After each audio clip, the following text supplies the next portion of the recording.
With Persona 3 Reload hitting store shelves February 2nd, 2024, we have gotten confirmation of numerous changes making their way over to this upcoming remake. The original game already had two big updates in the way of Persona 3 FES and Persona 3 Portable, introducing to players a new epilogue giving closure to the main events of Persona 3 and introducing a female protagonist with new social links respectively, among other additions. Even with three main releases, there are tons of things about Persona 3's development that shed light into what could have been with the releases of the game, perhaps alluding to potential content that may be added to the upcoming Persona 3 Reload. It is not uncommon to see developers implement features into remakes that were not present in their original counterparts, and while clearly not everything here is being implemented in Persona 3 Reload, the fascinating cuts and changes give some perspective of the original Persona 3 games that we have enjoyed for the last decade and a half. We are about to go over 10 hidden details that we never knew about Persona 3. If you are interested in winning a free copy of the Persona 3 Reload Digital Premium Edition, enter the link provided in the description and pinned comment to test your luck. Coming in at number 10, we have interesting insight into why Persona 3 and Persona 3 FES opted to go with AI-controlled battle partners. In an interview with Play Magazine, Katsura Hashino, Persona 3's lead director, explained the use of using the computer to control the player's battle party with, "I think it's more fun to control the party members with AI, because the members' characteristics and personalities come out more vividly." Even within the Persona 3 development team, there was no objection. While he acknowledges that this decision was not well received among most players, he described the reasoning as a stylistic choice that better represented the game's theme of overcoming the fear of death through the bonds that could be established throughout the game. Assuming direct control over the battle party was established in Persona 3 Portable and has been a mainstay in the Persona series going forward, and will be featured in the upcoming Persona 3 Reload. Let me know your thoughts on Hashino's reasoning about the AI battle party members in the comments. At 9, we have some concept art revelations that reveal Chihiro's design was inspired by scrapped concept art for Fuka Yamagishi. Fuka, a major character and battle party member in Persona 3, underwent a lot of drafts before the developers settled on her final design represented here in this concept art. Interestingly, it was one of the earlier drafts of the character that gave birth to the final design of Chihiro Fushimi, a social link character taking the role of the treasurer in the Student Council Club. It's fascinating to see how this early rendition of Fuka actually gave birth to another character, a character that would be one of the rare instances in which he would be featured in another game, that game being Persona 4. Welcome to Gekko-kan High School. My name is Chihiro Fushimi. I'm a third-year student and the Student Council President here at Gekko-kan. In at number 8, we're going to talk about another social link, this one being the online avatar Maya of the Hermit Arcana, and its massive reference to Persona 2. The male protagonist was first able to start the Hermit social link on April 29th, pretty early into the game after Iwatodai Dormitory's power had been restored and Junpei gifts the player a copy of an MMORPG to play. If the player engages with their laptop in their room on Sundays and on holidays, you can boot up the game that goes by the name Innocent Sin. Players well versed with the Persona series will recognize that the MMORPG in the social link is directly inspired by the title Persona 2 Innocent Sin. In that game, there also happens to be a significant character named Maya. The Hermit social link in Persona 3 is, in my opinion, one of the greatest social links ever in Persona history. A link worth not spoiling for players, and one that will be a blast to complete all over again in the upcoming Persona 3 Reload. Do you see these headphones the protagonists are sporting? Well, these headphones for both the male and female protagonists are 100% real.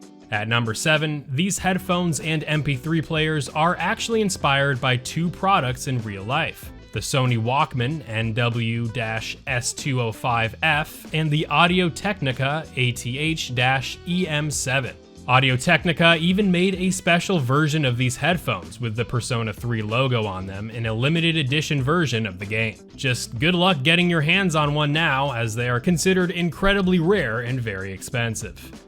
In at 6, Junpei was actually going to be a romance option for the female protagonist in Persona 3 Portable. In fact, even though the game did not feature this, there is game code in the game's files that can be hacked to see a scene play out with Junpei and the female protagonist that was viewable at the end of a New Game Plus file. This video on screen showcases what the scene was drafted to look like. Please note that what you see on screen is a translation from the Japanese version of the game. And a bonus fun fact, Yukari was also intended to be the sole love interest in the game for the male protagonist, which ultimately ended up being phased out when social links were put into the game. Starting up the final 5, there was an additional scene where Yukari and Mitsuru watched over the main character to make sure he did his homework. This scene was ultimately scrapped from the game when the developers said it would have taken the player more than an hour to get to the very first battle in the game. Hashino, in the same interview with Play Magazine, explains what this scene would have played out like. At the start of the game, the main character collapses after he summons his persona for the very first time. But at first, there was a planned event in which Mitsuru and Yukari were watching over him to ensure he did the homework he was given because he was behind in his studies, and we had to make sure he did it. I had even recorded the voices for this event, but I had to reluctantly cut it from the final game. Just makes you wonder how much content was cut, right?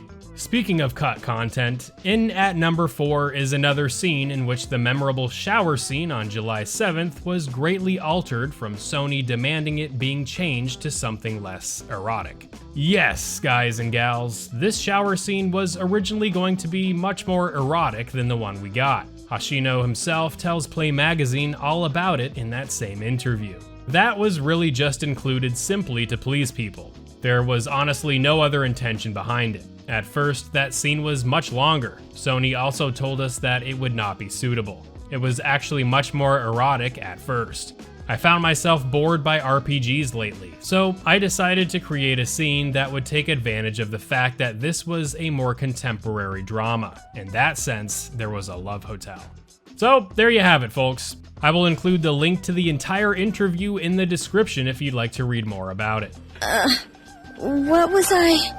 For number 3, instead of the iconic evokers used to summon personas in Persona 3, did you know that the Persona users were initially intended to use tarot cards to summon their personas?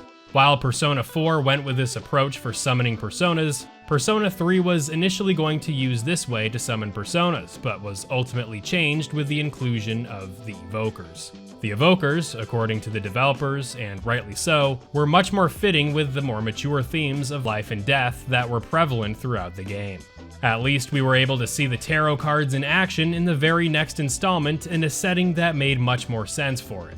The penultimate fact, Persona 3 was originally planned to take place over the course of 3 years.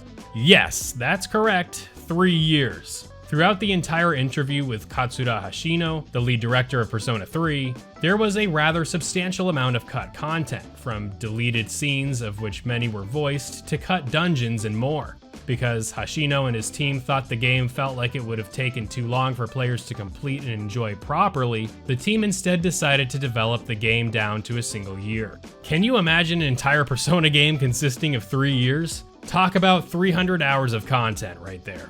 And before we get to the final interesting fact, I just want to put out the final bonus fact that the male and female gender were actually intended for the original release of Persona 3. The design concept was later fully realized in Persona 3 Portable with the introduction of the female protagonist, sporting many unique social links.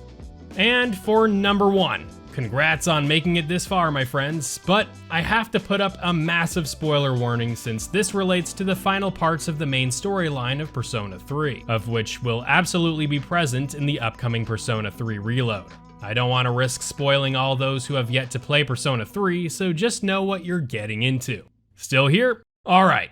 So for number 1, the original Persona 3 story was drafted to include a funeral for the main character after he gave up his life to save his friends and the world around him at the very end of the game. Persona 3 has the saddest ending in the Persona series, and in the original draft of the story, Atlus toyed with the idea of giving the protagonist a funeral to commemorate his life. The idea was to include all of the maxed out social links to attend the ceremony, but instead opted for a more ambiguous ending. This ending was further expanded upon in Persona 3 FES's epilogue, The Answer, of which will not be present in Persona 3 Reload. So yeah, would you have liked to see a funeral service for the protagonist as an ending in Persona 3 with the maxed out social links in attendance? Let me know in the comments. Also, feel free to let me know of any other interesting facts about Persona 3 in the comments as well. With just a few more months until the launch of Persona 3 Reload, we still have a lot to learn about the game, so stay tuned to the channel for more updates and check out this video for a complete list of all the changes coming to the upcoming remake. Thank you all for the awesome support, and I will see you real soon in the next one.